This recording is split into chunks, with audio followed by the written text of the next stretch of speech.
নমস্কার এভরিওয়ান, সবাইকে ওয়েলকাম করছি নতুন একটি রেসিপি দেখার জন্য। আশা করি আপনারা সবাই ভালো আছেন এবং সুস্থ আছেন। আজকে চাল দিয়ে দুর্দান্ত স্বাদের একটা নতুন ধরনের পিঠা রেসিপি নিয়ে আসলাম। না ভাপে দিতে হবে অথবা রোদ্রে শুকাতে হবে, খুব সহজ পদ্ধতিতে তৈরি করে নিতে পারবেন।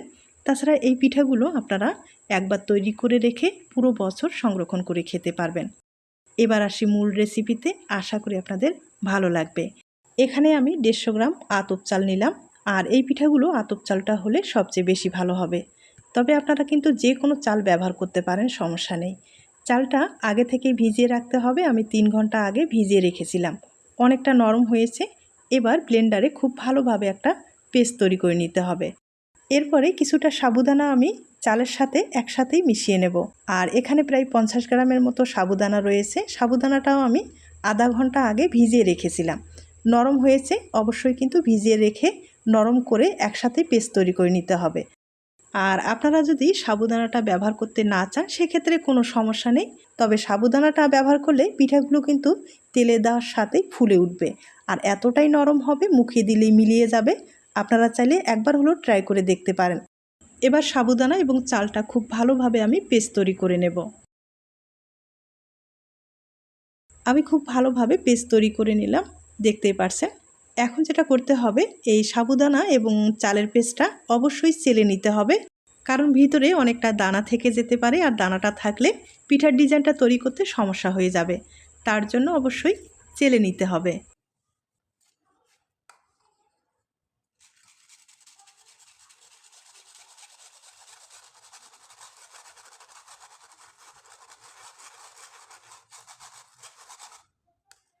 চালের পেস্টটা আমি ভালোভাবে চেলে নিলাম, আর অনেকটা দানা রয়ে গেছে, দেখতে পারছেন। এখন যেটা করতে হবে, এই চালের পেস্টটা যেহেতু অনেকটাই ঘন, তার জন্য এখানে জল দিয়ে একটা পাতলা বেটার তৈরি করে নিতে হবে।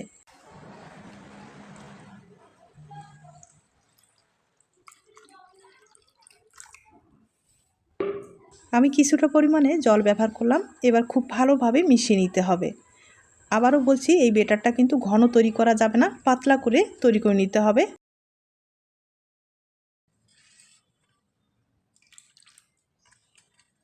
চালের বেটারটায় একবারে পাতলা করে তৈরি করে নিলাম, হয়তো বা দেখে বুঝতে পেরেছেন। এখন যেটা করতে হবে, এখানে আমি 1 চামচ আটা ব্যবহার করব। আটার পরিবর্তে আপনারা কিন্তু ময়দা ব্যবহার করতে পারেন। আর একান্তই যদি আপনারা ব্যবহার করতে না চান, সেক্ষেত্রে স্কিপ করতে পারেন। তবে আটা ময়দা সামান্য পরিমাণে ব্যবহার করলে পিঠাগুলো কিন্তু নরম হবে, খেতে ভালো লাগবে। এখন খুব ভালোভাবে মিশিয়ে নেব, আর সামান্য পরিমাণে একটু লবণ অ্যাড করে দিলাম। এই পিঠাগুলো তৈরি করতে গেলে কোনো রকম ঝামেলা মনে হবে না। শুধু চালের পেস্ট তৈরি করলেই কিন্তু খুব সহজেই আপনারা পিঠাটা তৈরি করে নিতে পারবেন। আর কোনো রকম ভাপে দিতে হবে না অথবা রোদ্রে শুকাতে হবে না। খুব সহজে এই পিঠাগুলো কিন্তু বানিয়ে আপনারা সংরক্ষণ করতে পারেন। ভালোভাবে মিশিয়ে নিলাম, আর মিশানোর পরে এবার কিন্তু আপনাদের ঘনত্বটা আরেকবার দেখিয়ে দিচ্ছি। তবে আবারও বলবো, বেটারটা কিন্তু পাতলা করে তৈরি করে নিতে হবে। আর ঘনত্বটা আপনারা হয়তোবা দেখে বুঝতে পেরেছেন। এবার আপনাদের চুলায় নিয়ে যাচ্ছি। আগে থেকেই একটা কড়াই বসিয়েছি, এবার বেটারটা ঢেলে দিতে হবে।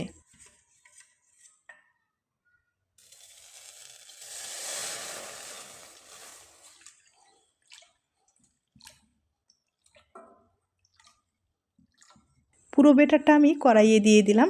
এবার খুব ভালোভাবে নেড়েচেড়ে নিতে হবে। কোনো অবস্থায় নাড়াচাড়া বন্ধ করা যাবে না, ভিতরে কিন্তু লেগে যেতে পারে। আর ভিতরে লেগে গেলে পিঠাগুলো একবারেই ভালো হবে না। আর এ পর্যায়ে চুলার আঁচটা কিন্তু একবারে কম করে দেওয়া আছে। আর যেহেতু চালের বেটার, খুব তাড়াতাড়ি কিন্তু মিশ্রণটা ঘন হয়ে আসবে। আর ঘন যখন হয়ে আসবে, তখন কিন্তু একটা চামচের সাহায্যে খুব ভালোভাবে নেড়েচেড়ে একটা ডো তৈরি করে নিতে হবে। এভাবে পিঠাগুলো একবার তৈরি করে দেখবেন। যারা খেয়েছেন তারা তো অবশ্যই জানেন, আর যারা খাননি, এই পদ্ধতিতে একবার হলো তৈরি করে দেখবেন। এই পিঠাটা খেতে কিন্তু ভীষণ সুস্বাদু। তাছাড়া এই পিঠাটা মূল কথা হচ্ছে, একবার তৈরি করে কিন্তু পুরো বছর আপনারা সংরক্ষণ করে খেতে পারবেন। আর হঠাৎ কোনো অতিথি আপ্যায়নে ঝটপট আপনারা নাস্তা হিসাবে কিন্তু ভেজে দিতে পারেন। শিরা পছন্দ করলে গুড়ের শিরা অথবা চিনির শিরা ব্যবহার করে পরিবেশন করতে পারেন। আর বেটারটা কিন্তু অনেকটাই ঘন হয়ে গেছে, দেখতেই পারছেন। এবার একটা চামচের সাহায্যে খুব ভালোভাবে নেড়েচেড়ে একটা ডো তৈরি করে নেব। তবে চুলার আঁচটা এ পর্যায়ে কম করে দিতে হবে, ভিতরে কিন্তু লেগে যাওয়ার সম্ভাবনা অনেক বেশি থাকবে।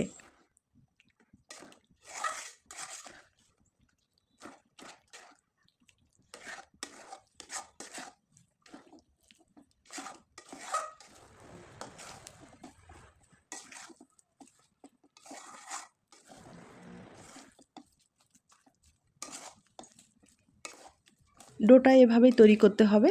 আর ভিতরে যেন কোনো অবস্থায় কাঁচা না থাকে সেদিকেও লক্ষ্য রাখতে হবে। কাঁচা থাকলে কিন্তু এই পিঠাগুলো যখন রোদ্রে দেবেন বা ফ্যানের নিচে শুকিয়ে নেবেন, সেক্ষেত্রে কিন্তু পিঠাগুলো ফেটে যাওয়ার সম্ভাবনা অনেক বেশি থাকবে। তাই ভিতরটা যেন কাঁচা না থাকে সেদিকেও লক্ষ্য রাখতে হবে। ডোটা আমি তৈরি করে নিলাম, তবে পুরোপুরি কিভাবে বুঝবেন যে ডোটা হয়ে গেছে, হাত দিয়ে কিন্তু আপনারা চেক করতে পারেন। হাতে যখন দেখবেন লেগে যাচ্ছে না, তার মানে ডোটা হয়ে গেছে। আর এখন ডোটাকে আমি একটা পাত্রে ঢেলে নিব।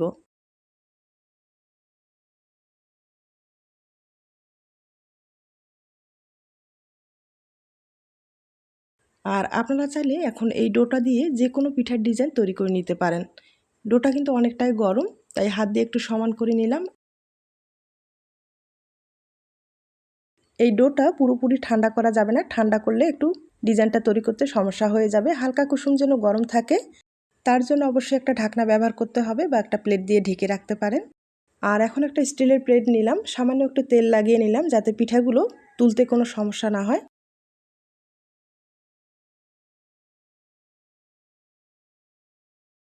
এবার পিঠাগুলো তৈরি করার জন্য একটা সিরিঞ্জ ব্যবহার করব।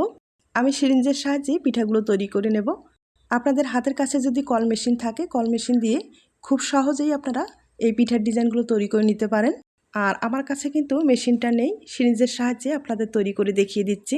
আর সিরিঞ্জে কিন্তু অনেকগুলো ছিদ্র করা রয়েছে। এখন পিঠার ডিজাইনটা তৈরি করে দেখিয়ে দিচ্ছি। একবারে সহজভাবে এই পিঠাটা কিন্তু তৈরি করা যায়, দেখতে পারছেন। তবে এই পিঠাগুলো দ্বিতীয়বার আর কোনো রকম ভাপে দিতে হবে না বা রোদ্রে শুকাতে হবে না। এই ডোটা যদি এভাবে তৈরি করা যায়, পিঠাগুলো কিন্তু শুকাতেও সমস্যা হবে না। আর এই পিঠাগুলো হালকা যদি আলো বাতাসের মধ্যে রেখে দেন না, এরপরেও খুব ভালোভাবে শুকিয়ে যাবে।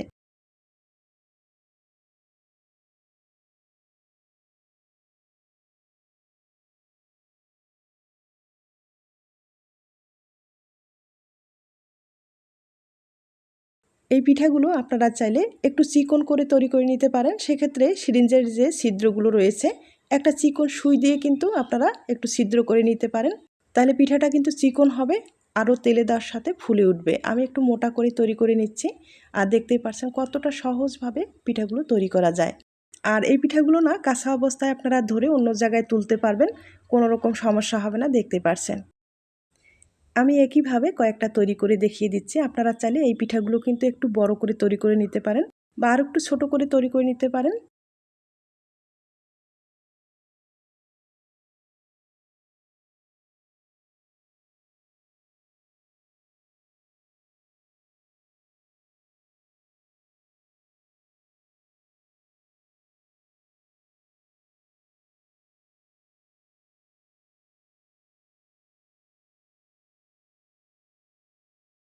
আমি আপনাদের অনেক কয়েকটা পিঠাই তৈরি করে দেখিয়ে দিলাম।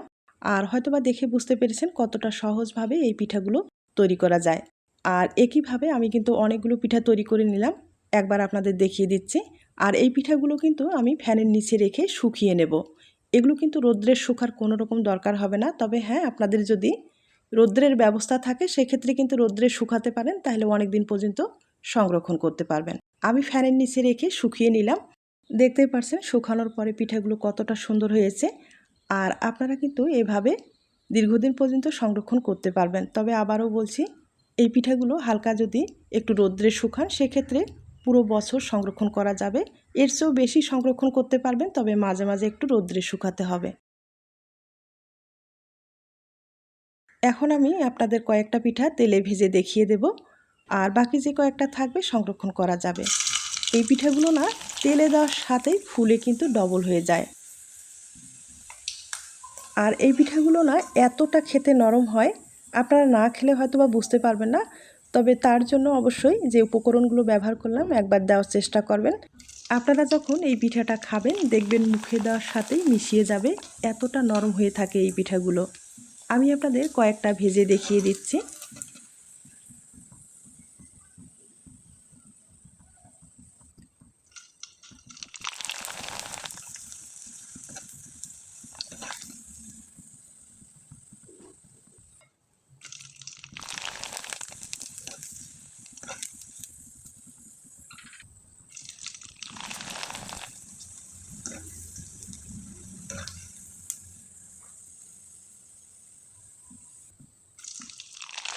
আমি আপনাদের অনেক কয়েকটা পিঠাই ভেজে দেখিয়ে দিলাম।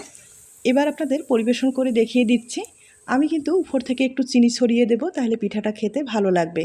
আপনারা চাইলে গুড়ের শিরা অথবা চিনির শিরা ব্যবহার করে পিঠাটাকে খেতে পারেন। পিঠাটা খেতে তাহলে আরও ভালো লাগবে। আর এভাবে একবার পিঠাটা তৈরি করে দেখুন, খেতেও যেমন সুস্বাদু, মুখে দিলেই কিন্তু মিলিয়ে যাবে।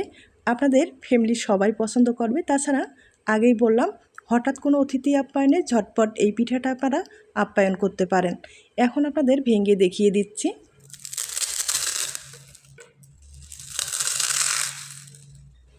দেখতেই পাচ্ছেন পিঠাটা কতটা মুসমুসে হয়েছে আর কতটা হালকা হয়েছে।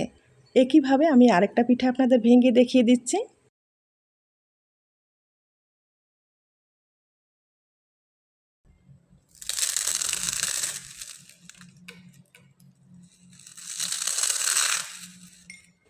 দেখতেই পারলেন পিঠাটা কতটা মুসমুসে হয়েছে।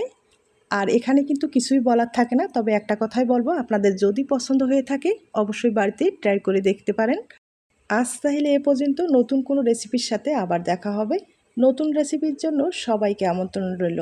সবাই ভালো থাকবেন, সুস্থ থাকবেন এবং নিরাপদে থাকবেন। নমস্কার।